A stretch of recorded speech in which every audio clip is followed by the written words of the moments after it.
বিশেষ ধর্ম কায়েম করার জন্য তারা লড়াই করেন নাই এবং তারা বিশেষ কোনো মতাদর্শ কায়েম করার জন্য সেইভাবে লড়াই করেন নাই। আমি হলাম মুসলমান, ফলে আমি হিন্দুকে দমন করা আমার অধিকার। ইসলামের তথাকথিত রাষ্ট্রের কোনো ধারণা নাই। খেলাফত ছিল, খেলাফত মানে রাষ্ট্র না, খেলাফত হচ্ছে প্রশাসন ক্ষমতা। মুসলমান উম্মা বলে কোনো উম্মা নেই। শরিয়া অধিকার হরণ করে, কোরআন বিরোধী অনেক কিছু শরিয়ার মধ্যে আছে। এই জুলাই আন্দোলনের তথাকথিত মাস্টারমাইন্ড খ্যাত মাহফুজ, যে কিনা অল্প কিছুদিনের মধ্যেই তাকে মানুষ বুতল মাহফুজ কিংবা সান্ডা মাহফুজ উপাধিতে ভূষিত করে, সেই মাহফুজগণদের আধ্যাত্মিক গুরু ফরহাদ মজহরের ইসলামিক রাষ্ট্র ব্যবস্থা নিয়ে শরিয়াকে কটাক্ষ করা নিয়ে একটি ভিডিও সামনে এসেছে। সারা জীবন বাম মতাদর্শের দুর্গন্ধ ছড়ানো এসব তথাকথিত বুদ্ধিজীবী নামক জ্ঞান পাপীরা যখন আমাদেরকে ইসলামের সবক দিতে আসে, তখন নিশ্চয়ই তাদের প্রচার করা মতাদর্শ সম্পর্কে আমাদেরকে দ্বিতীয়বার চিন্তা করা উচিত। তারা কোনো বিশেষ ধর্ম কায়েম করার জন্য তারা লড়াই করেন নাই এবং তারা বিশেষ কোনো মতাদর্শ কায়েম করার জন্য সেইভাবে লড়াই করেন না। ফ্যাসিস্ট শক্তি যেমন সেকুলার হতে পারে, এই ফ্যাসিস্ট শক্তি তেমনি ধর্মীয় হতে পারে। যে আমি হলাম মুসলমান, ফলে আমি হিন্দুকে দমন করা আমার অধিকার। আমি সংখ্যাগরিষ্ঠ, আমি হিন্দুকে দমন করব। আপনি যখন মনে করেন যে আপনি একমাত্র সহি, আপনি একমাত্র সত্য, তখনই ফ্যাসিবাদের উৎপত্তি ঘটে এবং তৎক্ষণাৎ ইসলামের সঙ্গে তার সংঘাত শুরু হয়। ফরহাদ মজহর আমাদেরকে ফেসিবাদের সংজ্ঞা শিক্ষা দিচ্ছে। এখন প্রশ্ন হচ্ছে, মুসলিমরা তো মনে করে ইসলামই একমাত্র সহি, তাহলে কি ইসলামিক মতাদর্শ এবং সেই মতাদর্শ অনুযায়ী পরিচালিত হওয়া তার অনুসারীরা ফেসিস্ট? ইসলামের প্রথম প্রস্তাবনা হচ্ছে মানুষ নশ্বর, ফলে মানুষের পক্ষে কখনো শাশ্বত চিরস্থায়ী সত্য পৌঁছানো অসম্ভব। একমাত্র আল্লাহ সত্য। ফলে একমাত্র আপনি পৌঁছাতে পারেন কিভাবে? একমাত্র আপনার রুহানি, আপনার জিহাদের মধ্যে দিয়ে সত্যের নিকটবর্তী হওয়ার চেষ্টা, আপনার আমলের দ্বারা সত্যের নিকটবর্তী হওয়ার ক্রমাগত চেষ্টা করতে হবে। আমরা সেই রুহানিয়াত বা আধ্যাত্মিকতায় পৌঁছাতে হলে আমাদের সত্যের নিকটবর্তী হওয়ার ক্রমাগত চেষ্টা, আমাদের আমলের মাধ্যমে আমরা সেই সত্যের নিকটবর্তী হতে পারবো বা রুহানিয়াত গুণ সম্পন্ন হতে পারবো। এখন যেহেতু আমরা আমাদের আমলের মাধ্যমে রুহানিয়াত গুণ সম্পন্ন হতে হবে, তাহলে এই আমলটা কার আমল? এটা কি মুসলমানদের যে আমল, নামাজ রোজা হজ জাকাত জিকির, এই আমল, নাকি হিন্দুদের যে পূজা পার্বণ, নাকি খ্রিস্টানদের সেই গির্জায় গিয়ে প্রার্থনা, নাকি নাস্তিকদের ক্ষুধাদ্রোহিতা? কোন আমলের মাধ্যমে আমরা রুহানিয়াত গুণ সম্পন্ন হব কিংবা সত্যের কাছাকাছি যাব? তাহলে কি তার কথা অনুযায়ী আস্তিক নাস্তিক খ্রিস্টান এই এক একজনের যে এক এক ধরনের আমল, সবার আমলের দ্বারাই কি আমরা সত্যের কাছাকাছি কিংবা আল্লাহর অনুগ্রহ পেতে পারবো? এবং সেই জন্য যে সমাজটা গঠন করা, এটাই হচ্ছে ইসলামের মূল উদ্দেশ্য, লক্ষ্য। ইসলামের তথাকথিত রাষ্ট্রের কোনো ধারণা নাই।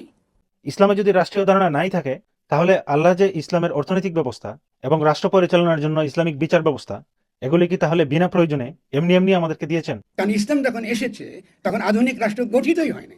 খেলাফত ছিল, খেলাফত মানে রাষ্ট্র না, খেলাফত হচ্ছে প্রশাসন ক্ষমতা।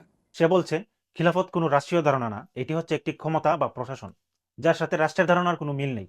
রাষ্ট্র মানে যদি এই হয় যে রাষ্ট্র পরিচালনার জন্য রাষ্ট্রে একজন শাসক থাকবে, একটি রাষ্ট্রে জনগণ থাকবে, একটি রাষ্ট্রকে পরিচালনা করার জন্য একটি সুনির্দিষ্ট সিস্টেম থাকবে এবং ওই রাষ্ট্রের একটি ভৌগোলিক সীমানা থাকবে, তাহলে কি আমরা খিলাফত ব্যবস্থায় এই সকল উপাদান দেখতে পাই না? খিলাফত ব্যবস্থায় তো একজন শাসক বা খলিফা থাকেন, তার একটি নির্দিষ্ট সার্বভৌম সীমানা থাকে এবং ওই সীমানায় বসবাসকারী জনগণ থাকে এবং সেই জনগণকে শাসন করার জন্য ইসলামিক সিস্টেম থাকে। তাহলে রাষ্ট্র ব্যবস্থার সাথে খিলাফত ব্যবস্থার পার্থক্যটা কি? তাহলে তার কথা অনুযায়ী আমরা যে পয়েন্টগুলি পাই সেগুলো হচ্ছে, ইসলাম এসেছিল 1400 বছর আগের পরিস্থিতি এবং সময়ের জন্য। ইসলাম সকল যুগ কিংবা সকল পরিস্থিতির জন্য উপযোগী নয়। এবং আমরা এতদিন যা জানতাম যে রাসূল সাল্লাল্লাহু আলাইহি সাল্লাম হচ্ছেন বিশ্বনবী এবং উনার আনিত যে গাইডলাইন, উনার আনিত যে বিধান, সেটাই কিয়ামত পর্যন্ত বলবৎ থাকবে, সেই কথাটিও এখন তার যুক্তি অনুযায়ী বর্তমান রাষ্ট্র ব্যবস্থার ক্ষেত্রে প্রযোজ্য হবে না। এবং সবচেয়ে গুরুত্বপূর্ণ যে বিষয়, আমরা জানি রাসূল সাল্লাল্লাহু আলাইহি সাল্লাম দীর্ঘ 13 বছর সংগ্রাম এবং ত্যাগের পরে একটি রাষ্ট্র প্রতিষ্ঠা করছিলেন এবং আমরা এও জানি রাসূল সাল্লাল্লাহু আলাইহি সাল্লামের দেখানো রাস্তা,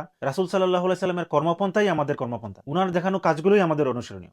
কিন্তু ফরহাদ মজহরের যুক্তি অনুযায়ী রাসূল সাল্লাল্লাহু আলাইহি সাল্লাম যে 13 বছর সংগ্রামের পরে একটি রাষ্ট্র প্রতিষ্ঠা করেছিলেন, সেটি আমাদের জন্য কোনো প্রয়োজনই নেই, কারণ সেটি ছিল ওই সময়ের জন্য, যা বর্তমান আধুনিক যুগের জন্য প্রযোজ্য নয়।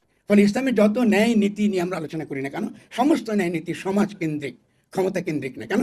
ইসলামের যত ন্যায় নীতি নিয়ে আমরা আলোচনা করি না কেন, সমস্ত ন্যায় নীতি সমাজকেন্দ্রিক, ক্ষমতা কেন্দ্রিক নয়। তাহলে এখন মনে হচ্ছে আমাদেরকে নতুন করে ফরহাদ মজহরের কাছ থেকে ইসলামের সবক নিতে হবে। ইসলামের সমস্ত বিধিবিধানই যদি সমাজকেন্দ্রিক হয়, ক্ষমতা কেন্দ্রিক না হয়, তাহলে রাসূল সাল্লাল্লাহু আলাইহি সাল্লাম কেন ক্ষমতা গ্রহণ করেছিলেন, কিংবা রাসূল সাল্লাল্লাহু আলাইহি সাল্লামের পরে সাহাবীরা কেন ক্ষমতা গ্রহণ করেছিলেন? 1300 বছর পর্যন্ত, 1923 সাল পর্যন্ত যে খলিফারা, তারা কেন ক্ষমতা গ্রহণ করেছিলেন? তাহলে কি রাসূল সাল্লাল্লাহু আলাইহি সাল্লাম, সাহাবীরা এবং বহু সংখ্যক ন্যায়পরায়ণ খলিফারা, উনারা সবাই ভুল ছিলেন? আর যদি উনারা ভুল না হয়ে থাকেন, তাহলে আমরা কেন ইসলাম দিয়ে ক্ষমতা পরিচালনা করতে পারবো না? কারণ সার্বভৌম ক্ষমতা একমাত্র আল্লাহ তাআলা। কিন্তু যখনই আপনি দাবি করেন রাষ্ট্র সার্বভৌম, আপনি তৎক্ষণাৎ আপনি খ্রিস্টান। আপনি যতই বড় বড় কথা বলেন, রাষ্ট্র ইসলাম চোখে কখনোই সভারেন না। People is sovereign. কেন পিপল কেন সভারেন হতে পারে? কারণ হলো এই পিপল কিন্তু সমষ্টিগত পিপল, মানে কালেকটিভ। সমষ্টিগতভাবে সে কেন সভারেন? কারণ সে আল্লাহর খলিফা, আল্লাহর গুণাবলী তার মধ্যে আছে। ফলে সে কিন্তু সমষ্টিগতভাবে একটা রুহানি সত্তার অধিকারী হতে পারে। মানুষদের মধ্যে নাকি আল্লাহর গুণাবলী আছে, ফলে সমষ্টিগতভাবে মানুষ রুহানি সত্তার অধিকারী হওয়ার মাধ্যমে সবেরিন বা সার্বভৌম ক্ষমতার অধিকারী হয়ে যেতে পারে। এবং পিপল কেন সবেরিন সেটিকে জাস্টিফাই করার জন্য বলতেছে যে পিপল তো একজন না, সে কালেকটিভ, এবং এই মানুষ হচ্ছে আল্লাহর খলিফা। তার মানে হচ্ছে একজন ব্যক্তি হিসাবে আমরা লিমিটেড হতে পারি, আমরা সত্য থেকে অনেক দূরবর্তী হতে পারি, আমরা পাপিষ্ট হতে পারি, কিন্তু এই অনেকগুলো পাপিষ্ট মিলে আবার আমরা আল্লাহর বৈশিষ্ট্য ধারণ করতে পারি বা সার্বভৌম ক্ষমতার অধিকারী হয়ে যেতে পারি। এবং সে বলছে জনগণ আল্লাহর খলিফা। তাহলে আপনাদের কাছে আমার প্রশ্ন, এই জনগণের মধ্যে মুসলিম যেমন আছে, হিন্দু আছে, খ্রিস্টান আছে, বৌদ্ধ আছে, নাস্তিকরাও আছে, তাহলে কি নাস্তিকরাও আল্লাহর খলিফা, হিন্দুরাও আল্লাহর খলিফা, মুসলিমরাও আল্লাহর খলিফা? আমরা ইসলামে বলি শাহাদা, শাহাদা বলি সাক্ষ্য। আপনি উপলব্ধি করতে হবে যে আপনি একটা রুহানি সত্তা, এটা হলো শাহাদার অর্থ। আর শাহাদা সহজ করে বুঝাতে পারি, এই যে গণ অভ্যুত্থানে যারা হাত তুলে শাহাদাত বরণ করেছেন, তারাই উপলব্ধি করেছেন যে জীবের জীবন, জীবের জীবনের কোনো অর্থ নাই, একমাত্র মানুষের জীবনের অর্থ যদি সে রুহানি সত্তার অধিকারী হতে পারে। ফলে রুহানি সত্তার জয়গান গাইবার জন্য আবু সাইদ হাত তুলে সে শহীদ হয়েছে, কারণ সে সমষ্টির স্বার্থ সে ধারণ করেছে তার বুকের মধ্যে। এই যে ধারণা যদি আপনারা না ঢুকাতে পারেন, তাহলে কোরআন টোরআন পড়ে কোনো লাভ হবে না, খামাখা। সে তার আনিত শাহাদার সংজ্ঞাকে পরবর্তীতে আরো এক্সপ্লেন করে বলেছে যে আসল শাহাদাই হচ্ছে সমষ্টির স্বার্থ রক্ষা করা। মানে হচ্ছে একটি ভূখণ্ডে আপনি হিন্দু, বৌদ্ধ, খ্রিস্টান মিলে যে এক সমষ্টিগত মানুষ আছে, তাদের স্বার্থ রক্ষা করাই হচ্ছে মূল শাহাদা। এবং সে আবু সাইদের বিষয়টিকে শাহাদার প্রকৃত উদাহরণ হিসেবে আমাদের সামনে তুলে ধরেছে যে আবু সাইদ বাংলাদেশের সামষ্টিক স্বার্থ রক্ষার জন্য শহীদ হয়েছে। এবং যেহেতু সামষ্টিকভাবে জনগণ সার্বভৌম ক্ষমতার অধিকারী, কিংবা আল্লাহর সমকক্ষ, যেহেতু আল্লাহ সার্বভৌম ক্ষমতার অধিকারী, সেহেতু জনগণও একটি ক্ষুধা, এবং সেই ক্ষুধা স্বার্থ রক্ষা করতে গিয়ে আবু সাইদ যে শাহাদা বরণ করেছে, এটি হচ্ছে মূল শাহাদার বহিঃপ্রকাশ। এবং এই ধরনের বহিঃপ্রকাশ বা সামষ্টিক যে স্বার্থ, মানে একটি ভূখণ্ডের মধ্যে হিন্দু, বৌদ্ধ, মুসলিম সবার স্বার্থ রক্ষার জন্য আপনি যদি শহীদ হতে না পারেন, তাহলে এসব কোরআন টুরান পড়ে কোনো লাভ নেই। তার সে নবী কিন্তু যে লড়াইটা করেছে, এটা পলিটিক্যাল এবং রুহানিয়াত লড়াই। সে এতক্ষণ বলে আসলো ইসলামে কোনো রাজনৈতিক ধারণা নাই, ইসলামে কোনো রাষ্ট্রীয় ধারণা নাই। ইসলামের যে ধারণা আছে তা হচ্ছে তথাকথিত রুহানিয়াত বা আধ্যাত্মিক এবং সমাজকেন্দ্রিক। এবং এতক্ষণ সেই ভূগোল, মহাভারত, রামায়ণ বুঝিয়ে এখন সে আবার বলছে রাসূল সাল্লাল্লাহু আলাইহি সাল্লাম যে লড়াইটা করেছিলেন সেটি ছিল আধ্যাত্মিক এবং রাজনৈতিক। ডাক্তার হুজুর আবার কথা কথা বলে দলিল কেতাব বলেন এগুলা। এই দলিল কেতাব বলার মানে তো আল্লাহ তো কোনো এর মধ্যে কোনো দলিল দেয় না, এটা ওই আকার এসেছে। তার কোনো দলিল লেখে নাই, মুসলমানদের সঙ্গে আল্লাহ কোনো চুক্তি করে নাই যে আপনি মুসলমান হোসেন বলে জন্মের সূত্রে আপনি বেহেশতে যাবেন, এরকম কোনো দলিল করে নাই। হুজুররা যে দলিল বা কিতাব বা রেফারেন্সের কথা বলেন, এই বিষয়গুলোকে সে কাউন্টার দিয়ে বলছে যে আল্লাহ কোনো দলিল বা কিতাব দেননি, বরং কোরআনকে ওহী আকারে নাজিল করেছেন। তার মানে সে বোঝাতে চাচ্ছে আমরা যে দলিল চাই বা কিতাবের রেফারেন্স চাই বা হাদিসের রেফারেন্স চাই, সেইগুলোর কোনো ভিত্তি নাই, কারণ এগুলোকে আল্লাহ ওহী আকারে নাজিল করেননি। কিন্তু আমরা জানি কোরআন যেভাবে আল্লাহর পক্ষ থেকে এসেছে, হাদিসও ঠিক একইভাবে আল্লাহর পক্ষ থেকে এসেছে। শুধুমাত্র পার্থক্য হচ্ছে কোরআন সরাসরি আল্লাহর কথা, আর হাদিস হচ্ছে রাসূলের মুখ থেকে বের হওয়া আল্লাহর কথা।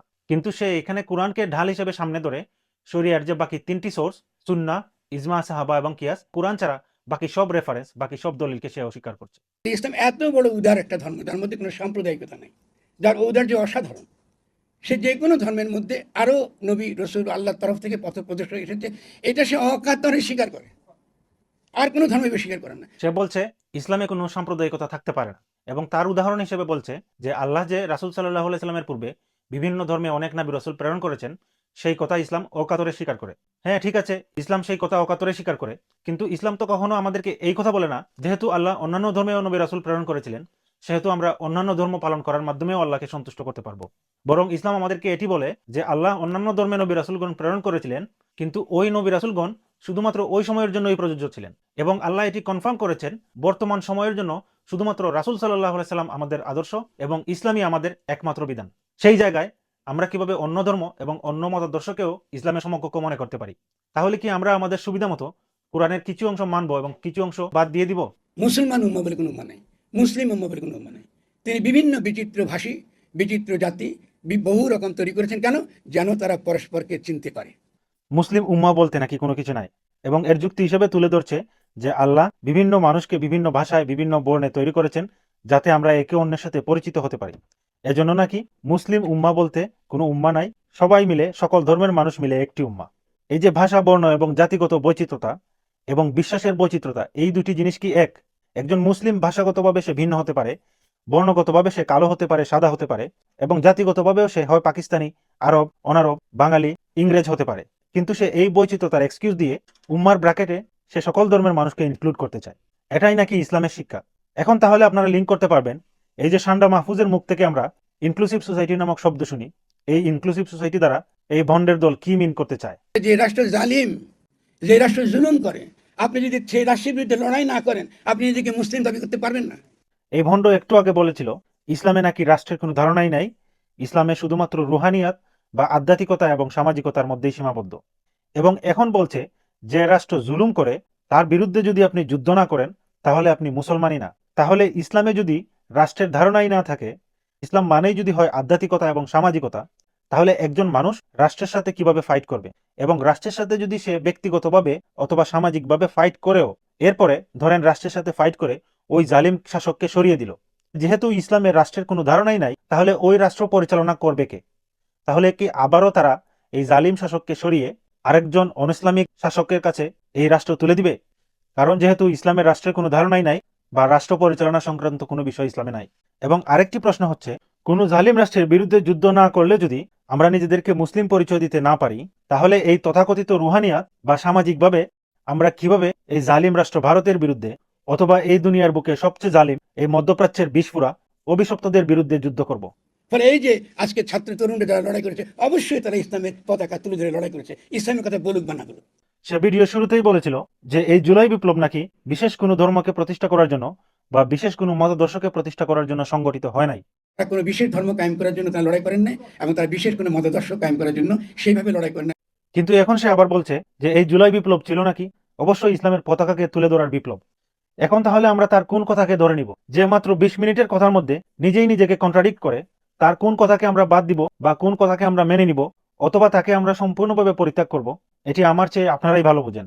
কারণ আমাদের মূল কাজটা হচ্ছে যে ফ্যাসিজমের সম্পূর্ণ উৎখাত এবং আমরা নতুন গণতান্ত্রিক রাষ্ট্র গঠন করব। এই এতক্ষণে তার খোলস বের হয়ে এসেছে। এতক্ষণ যে নানান তথ্য কপচালো, বিভিন্ন ইতিহাস ভূগোল আমাদেরকে শিক্ষা দিল, আমাদেরকে ধর্ম শিক্ষা দিল, এগুলোর মূল কারণ ছিল তাহলে আমাদেরকে এই গণতন্ত্র খাওয়ানো।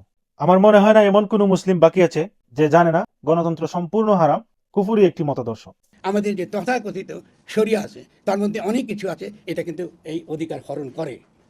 শরিয়া অধিকার হরণ করে, কোরআন বিরোধী অনেক কিছু শরিয়ার মধ্যে আছে।